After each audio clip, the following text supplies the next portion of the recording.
నన్ను క్షమించండి పవన్ కళ్యాణ్ గారు అంటూ చేతులెత్తి దండ పెడుతోంది రోజా. మొత్తానికి రోజమ్మ గారికి ఇప్పుడు నిజంగానే అన్ని గుర్తొచ్చినట్టున్నాయి.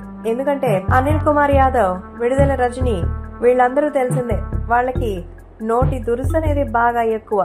ముఖ్యంగా పవన్ కళ్యాణ్ ఎంత నీచంగా మాట్లాడాలో అంతకంటే నీచంగా మాట్లాడారు. ప్రతిసారి పవన్ కళ్యాణ్ అవమానించడం తప్ప వేరే పనే పెట్టుకోలేదు రోజా. అయితే ఈ తరుణంలో తాజాగా పవన్ కళ్యాణ్ కి సంబంధించి మరి గతంలో చెప్పిన మాటలన్నీ కూడా కేవలం కల్పితాలని ఒక సినిమాటిక్ హెడ్ లైన్ చెప్తోంది రోజామ్మ. ఎందుకంటే తెలుగుదేశం పార్టీ ప్రభుత్వం మీదనో లేకపోతే జనసేన మీదనో వ్యక్తిగతంగా నాకు ఎలాంటి కక్ష లేదని, ముఖ్యంగా పవన్ కళ్యాణ్ గారిని వ్యక్తిగతంగా విభేదించాలనేది మాకు వ్యక్తిగతంగానే కొంతమంది చెప్పారు కాబట్టి చేయాల్సి వచ్చిందని, పవన్ కళ్యాణ్ గారన్నా మెగా ఫ్యామిలీ అన్నా ఎప్పటి నుంచో నాకు అభిమానమని, అది మెగాస్టార్ చిరంజీవి గారికి కూడా తెలుసని చెప్పారు. అవును, చిరంజీవి గారికి అన్ని తెలుసు కాబట్టే సైలెంట్ గా ఉన్నారు. మీలాంటి వాళ్ళు ఎన్నిసార్లు ఎన్ని రకాలుగా వేధించినా పవన్ కళ్యాణ్ గారిని చూసి మరి మెగాస్టార్ చిరంజీవి గారు సైలెంట్ గా ఎలా ఉన్నారో, మెగాస్టార్ చిరంజీవికి సంబంధించిన విషయంపై రోజా గారు చేసినటువంటి పిచ్చి ప్రేలాపనలు కూడా చిరంజీవి గారి ముఖం చూసే పవన్ కళ్యాణ్ గారు సైలెంట్ గా ఉన్నారు. అయితే తాజాగా డిప్యూటీ సీఎం పవన్ కళ్యాణ్ గారి పేరు చెప్తూ